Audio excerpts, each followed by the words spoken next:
4 के श्लोक नंबर 34 में गीता ज्ञान दाता यही है जो कुरान शरीफ का ज्ञान दाता। वो कह रहा है कि वो तत्व ज्ञान के अंदर उस पूर्ण परमात्मा की कंप्लीट जानकारी है, पूर्ण जानकारी। उस तत्व ज्ञान को किसी तत्वदर्शी संतों के पास जाकर पूछ, गीता ज्ञान दाता कहता मैं नहीं जानता। यजुर्वेद अध्याय नंबर 40 के मंत्र नंबर 10 में भी स्पष्ट कर दिया है, वही वेद ज्ञान दाता भी वही है जो कुरान शरीफ का ज्ञान दाता है। वो कहता है कि परमात्मा को कोई तो शंभुआत्मा ने जन्म लेकर रामकृष्ण के रूप में अवतार धार के आना मानते हैं, कुछ उसको वो जन्म नहीं लेता जन्मा मानते हैं। इसकी यथार्थ जानकारी वो कैसा है भगवान, वो धीरा नाम देंगे, तत्वदर्शी संत देंगे, उनसे पूछो। ऐसे कुरान शरीफ में आगे दिखाता हूं अभी आपको। तो वो तत्वदर्शी संत, वो तत्व ज्ञान वो परमात्मा ही बताकर जाता है या फिर अपना नबी भेजता है। वो नबी ये दास है, अंतिम नबी, अंतिम पैगंबर, अंतिम उस परमात्मा का भेजा हुआ उनका दास, और पूरे विश्व का कल्याण होगा, मान जाएंगे दास की बात।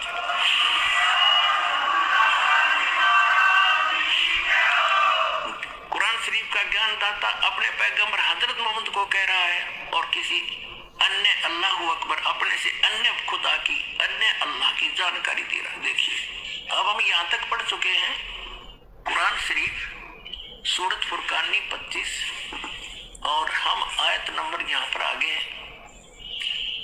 अब हम आयत नंबर 58 पढ़ रहे, 57 पढ़ रहे। और ए पैगंबर उस जिंदा जो तुझे जिंदा रूप में मिला था, तूने चैतन्य अर्ज कर दिया, उस जिंदा पर भरोसा रखो जो कभी मरने वाला नहीं, यानी अविनाशी है, और तारीफ के साथ उसकी पाकी बयान करते रहो। यानी कुरान शरीफ के ज्ञान दाता से अन्य है जो परमात्मा, उसकी पाकी बयान करने के लिए कुरान शरीफ का ज्ञान दाता कह रहा है हजरत मोहम्मद को, और अपने बंदों के गुनाहों से वह काफी खबरदार है। ये तो वो खबरदार यानी खूब जानता है तुम्हारे सबको जो जैसा करता है। और ये वही है जिसने 58 पढ़ दी 59 आयत है, जिसने आसमानों और जमीन और जो कुछ उनके बीच में है सबको 6 दिन में पैदा किया, फिर तख्त पर जा बिराजा, तख्त पर जा बैठा। वह अल्लाह बड़ा, वो अल्लाह अकबर है, वो अल्लाह कबीर है, वो अल्लाह बड़ा है, रहमान है, दयालु है। तो उसकी खबर किसी बाखबर यानी इल्म वाले से, तत्वदर्शी संत से पूछ देखो। कुरान शरीफ का ज्ञान दाता यहाँ इसने स्पष्ट कर दिया है कि मैं नहीं जानता उस अल्लाह अकबर बड़े भगवान, उस महान परमात्मा की, कंप्लीट गॉड की, ग्रेट गॉड की जानकारी मुझे नहीं है। वो तत्वदर्शी संत से पूछ लो। इससे कुरान शरीफ का सारा ज्ञान समझ में आ जाता है कि जो इसने अपने सत्र का ज्ञान दिया है उसमें चाहे इसने मांस खाना लिख रखा हो, चाहे कुछ भी खाना बता दिया हो, ये अल्लाह अकबर का आदेश नहीं है, ये तो कुरान शरीफ के ज्ञान दाता का आदेश है। इसका पालन करने से परमात्मा का, अल्लाह अकबर का विधान टूटता है, क्योंकि उस अल्लाह अकबर ने तौरेत नामक पुस्तक के उत्पत्ति ग्रंथ में स्पष्ट कर दिया, 6 दिन में जिसने सृष्टि रची उसमें आदेश दे दिया है कि कोई भी प्राणी, ना मनुष्य ना अन्य प्राणी, जैसे पृथ्वी पर रेंगने वाले, चौपाए पशु, जलचर, हवा में उड़ने वाले, ये कोई मांस नहीं खाएगा। थोड़ी सी झलक दिखाता हूँ पुण्यात्माओं, ये तत्व ज्ञानहीन प्राणी आपको विचलित कर देंगे कि बाइबल में तो मिलावट है, और ये भी कहते हैं फिर वो कि हम तो 4 पुस्तकों पर ईमान रखते हैं, 4 होली बुक पर, तौरात, जबूर, इंजिल और कुरान। तो पहले आपको वो आसमानी किताब तौरात से दिखाएंगे सृष्टि उत्पत्ति। ये देखिए, ये आसमानी किताबें इकट्ठी जल्द की गई हैं, तौरेत, जबूर, इंजिल। अब देखिएगा,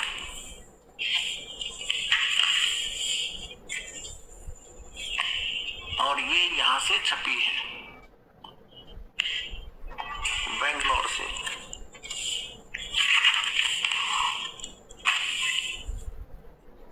ये आसमानी किताब तो पृष्ठ नंबर 2 पे यहाँ है खिलकत का कर खिलकत।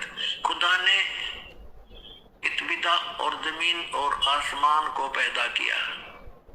जमीन वीरान और सुनसान थी, गौरवों के ऊपर अंधेरा था। ऐसे ये पहला दिन हुआ, सांझ हुई, शाम हुई, सुबह हुई, पहला दिन हुआ, शाम हुई, सुबह हुई, दूसरा दिन। दो दो रचना करते हैं हम, अपने स्थान अपने उस पर आएंगे। ये फिर चौथा दिन हुआ, ये दूसरा दिन हुआ, ये तीसरा दिन हुआ, और फिर ये चौथा दिन हुआ, और फिर ये पांचवा दिन हुआ। अब हम छठे दिन पर आते हैं। ये तीसरा पृष्ठ है ये तौरेत का। अब 26 में कहा कि फिर खुदा ने कहा हम इंसान को, यानी 5 दिन में जो सृष्टि रची वो कर दी। छठे दिन फिर खुदा ने कहा कि हम इंसान को अपनी सूरत पर अपनी सभी की मानिद बनाए, और वे समुद्र की मछलियों और आसमान के परिंदों और चौपायों और तमाम जमीन पर और सब जानवरों पर जो जमीन पर रेंगते इख्तियार रखे, उनसे समझदार हो। खाना नहीं लिखा इसमें, आगे देखो। और खुदा ने इंसान को अपनी सूरत पर पैदा किया, अपने जैसा उत्पन्न किया, जैसा खुदा है। मनुष्य भी, खुदा भी मनुष्य जैसा हुआ। खुदा की सूरत पर उसको पैदा किया, नर और नारी करके उसने उनको पैदा किया। और खुदा ने उनको बरकत दी, उनका फूलो और बढ़ो और जमीन में मासूर हो महकूम करो, और समुद्र की मछलियों और हवा के परिंदों और कुल जानवरों पर जो जमीन पर रेंगते हैं इख्तियार रखो। आगे लिखा है कि और खुदा ने कहा कि देखो मैं तमाम रुए जमीन की कुल बीजदार सब्जी और हर दरख्त जिसमें उसका बीजदार फल हो तुमको देता हूँ, ये तुम्हारे खाने को है। और जमीन के कुल जानवरों के लिए, हवा के कुल परिंदों के लिए, और उन सब के लिए जो जमीन पर रेंगने वाले हैं, जिनमें जिंदगी का दम है, कुल हरी बूटियां खाने को देता हूं। और ऐसा ही हो गया। अपना तो स्पष्ट कर दिया कि न तो किसी पशु को, न पक्षी को, न जलचर को, न मनुष्य को उस अल्लाह ताला का आदेश नहीं है मांस खाने का। उन्होंने स्पष्ट कर दिया कि ये हरी सब्जी घास फूस दे रखा है तुम्हारे को। और फिर आगे देखो, और ऐसा ही होगा। और खुदा ने सब पर जो उसने बनाया था नजर की, और देखा तो बहुत अच्छा है। और शाम हुई, सुबह हुई, और फिर छठा दिन हो गया। फिर उसके बाद आसमान और जमीन उनके कुल लश्कर का बनाना खत्म हुआ, और खुदा ने अपने काम को जिसे वो करता था 7वें दिन पूरा खत्म किया, और अपने सारे काम से जिसे वो कर रहा था 7वें दिन फारिग हुआ। और खुदा ने 7वें दिन को बरकत दी और उसे मुकद्दस ठहराया, क्योंकि उसमें खुदा सारी कायनात से जिसे उसने पैदा किया, बनाया और फारिग हुआ। अब इसको पवित्र बाइबल में दिखाता हूँ एज इट इज, ना तो आपको बरगला देंगे आपको ये नकली अटपट करने वाले मारे सट्टे ने हो गए। हमने बहुत अच्छी तरह तालिम इल्म हूँ मैं, इसे कहते हैं जो इनके पढ़ने वाले विद्वान, यार का पता नहीं इनको। ये देखिएगा, ये पवित्र बाइबल है, संपूर्ण जीवन अध्ययन बाइबल। ये कहां से छपा ये देख लीजिएगा, ये देखिएगा, ये उत्पत्ति जिसको अंग्रेजी में उन्होंने कहा है जेनेसिस 1 प्रश्न नंबर 4 पे। आदि में यानी प्रारंभ में परमेश्वर ने आकाश और पृथ्वी की सृष्टि की। पृथ्वी बेडौल और सुनसान पड़ी थी, ये पहला दिन हुआ। फिर परमेश्वर ने जो कहा जल के बीच एक ऐसा अंतर हो कि जल 2 भाग हो जाए, सारा कुछ क्या। सांझ हुई, भोर हुई, फिर दूसरा दिन हो गया। फिर सांझ हुई, भोर हुई, तीसरा दिन हो गया। हमने अपने मतलब की बात लेनी, ये चौथा दिन हो गया। सांझ हुई, भोर हुई, फिर चौथा दिन हो गया। अब हम ये 5वां दिन हो गया, प्रश्न नंबर 5 पर आ गया। ये सांझ हुई, भोर हुई, 5वां दिन हो गया। अब छठे दिन ये आ गया, छठा दिन। ये छठे दिन में चल पड़ा।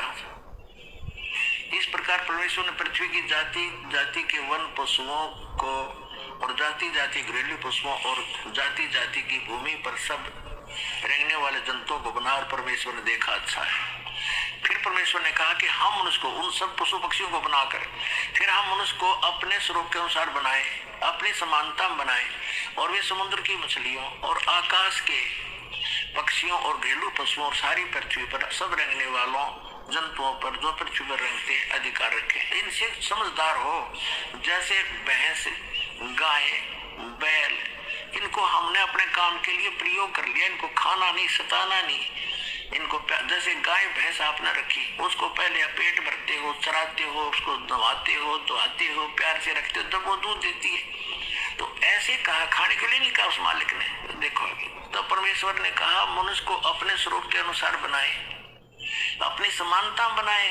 तो भगवान फिर कैसा हुआ? फिर परमेश्वर ने कहा हम मनुष्य को अपने स्वरूप के अनुसार बनाए, अपनी समानता बनाए, और वो समुद्र की मछलियों और आकाश के पक्षियों और घरेलू पशुओं और सारी पृथ्वी पर रेंगने वाले जंतुओं पर जो पृथ्वी पर रेंगते अधिकार रखे। आगे देखो, तब परमेश्वर ने मनुष्य को अपने स्वरूप के अनुसार उत्पन्न किया, अपने ही स्वरूप के अनुसार परमेश्वर ने उसको उत्पन्न किया, नर और नारी करके उसने मनुष्यों की सृष्टि की। तो भगवान कैसा? नर आकार, मनुष्य सदृश, जैसे जिनको परमात्मा मिले सचखंड लेकर गए वापस छोड़ा, उन्होंने बताया हमारे यूं निहार है, हमारा सृजनहार, हमारा भगवान हमारे जैसी शक्ल का है, लेकिन उसकी बॉडी वो उस वहां जाकर के सभी का जो शरीर है इमोर्टल हो जाता, अविनाशी शरीर मिलता है, वो मटेरियल सारा अविनाशी मटेरियल का शरीर है।